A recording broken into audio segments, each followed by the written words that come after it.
Magandang araw sa inyong lahat. Isa na naman pong liham ang ating bibigyan ng payo at ito ay aking pinamagatang pag-ibig na nilinlang, patawad o paalam.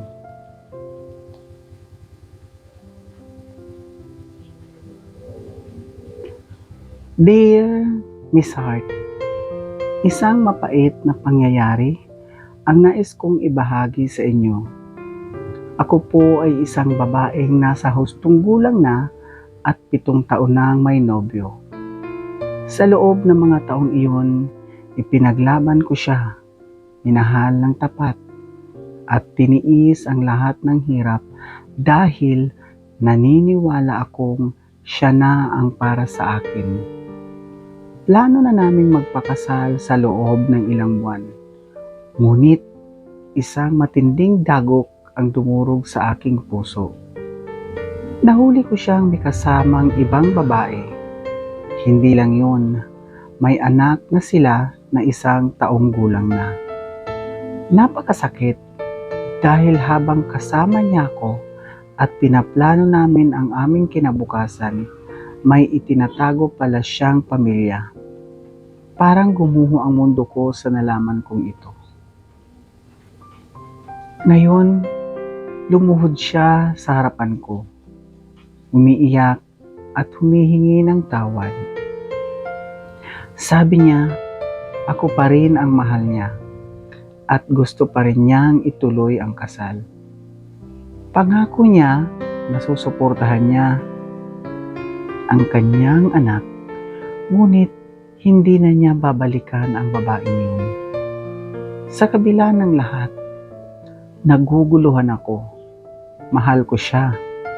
Pero hindi ko alam kung paano ako makakabangon mula sa sakit at pagtataksil na ginawa niya.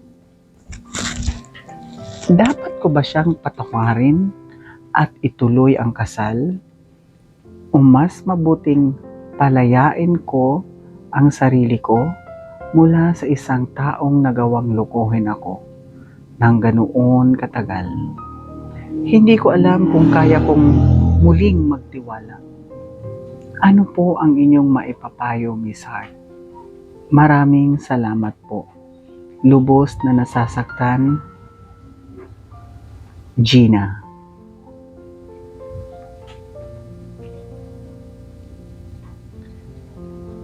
Mahal kong Gina,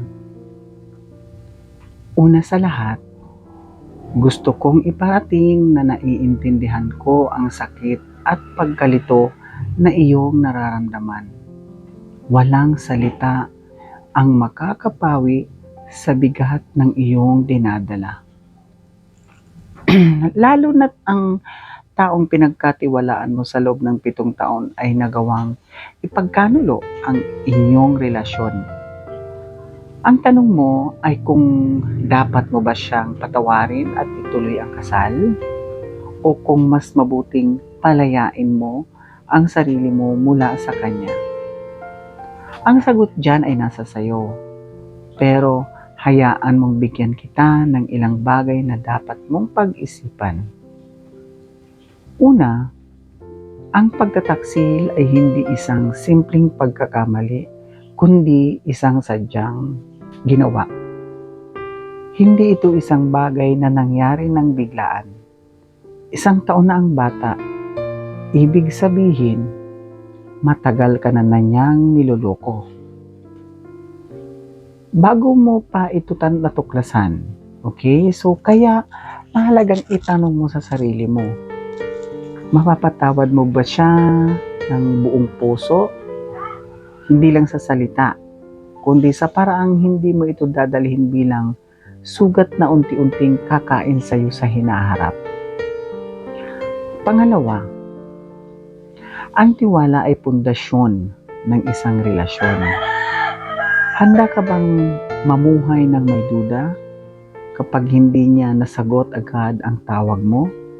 Hindi mo ba iisipin kung sino ang kasama niya? Sa tuwing may atraso siya, hindi mo ba maiisip kung may iba pa siyang inililihim? Ang kasal ay panghabang buhay. Handa ka bang pumasok sa isang pagsasamang may lamat na? So yun ang isipin mo. Pangatlo, huwag kang makontento sa kung ano lang ang inaalok niya. Sinabi niyang susuportahan niya ang bata. Pero paano ang emotional na connection ng batang iyon sa kanyang ama? Kahit paiwasan niya ang ina ng bata, hindi niya pwedeng iwasan ang responsibilidad niya bilang ama, ha? Kaya tanungin mo rin ang sarili mo. Kakayanin mo ba na makisama sa isang lalaking habang buhay ng may ugnayan sa ibang pamilya? Alam kong mahal mo siya. Pero mahal mo rin ba ang sarili mo? Kasi para sa akin, ang isang tunay na pagmamahal ay hindi dapat sinusuklian ng panloloko. Hindi kanya pinili noong panahon na dapat ikaw lang ang kasama niya. Ikaw na ngayon ang may hawak ng desisyon. Pipiliin mo ba siyang muli kahit na minsan ka na niyang binaliwala?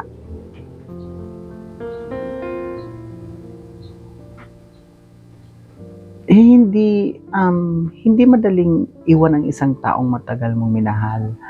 Pero minsan, mas mabuti nang masaktan sa simula kaysa habang buhay kang nasasaktan. Piliin mo ang sarili mo. Piliin mo ang buhay na walang pagsisisi. Nasa iyo ang desisyon. Pero sana, huwag mong kalimutan ang iyong halaga. So, Gina, ayan ang payo ko sa iyo. Sana magustuhan mo at sana malinawan ang isip mo. Kahit sino naman, at sa totoo lang, kahit hindi pa kayo kasal, mas maganda nga na nalaman mo ang buong katotohanan o ang ginagawang kalokohan ng boyfriend mo na hindi pa kayo kasal. Mas mahirap kung nalaman mo ito na kasal na kayo. Alam mo, para sa akin, itinulot ng Diyos na malaman at makita mo ang ginagawang kalokohan ng asawa mo. Kasi hindi papayag ang Diyos na kung kailan kasal na kayo, saka mo malalaman at habang buhay mong dadalhin ang sakit na ginawa ng nobel mo. Okay? So nasa sayo ang desisyon yan, pero para sa akin, mas mabuting wag mo nang ituloy ang kasal. Mas mabuting masaktan ka na sa ngayon pa lang kesa nga na habang buhay kang masasaktan. Kasi sabi nga nila, a cheater is always a cheater. How much pa pagkasal na kayo, baka mas lalo pang lumala ito. Okay? So, Gina, examinin mo, suriin mo ang sarili mo. Nasa sayo ang desisyon dito kung gusto mo pa ba siyang mapatawa at magpakasal sa kanya or mas mabuting iwanan mo na lang siya. Okay. So maraming salamat sa iyong sulat at maraming salamat din sa pagtitiwala sa akin at paghingi ng payo sa akin. Sana mabigyan ka ng linaw sa mga payo ko sa iyo.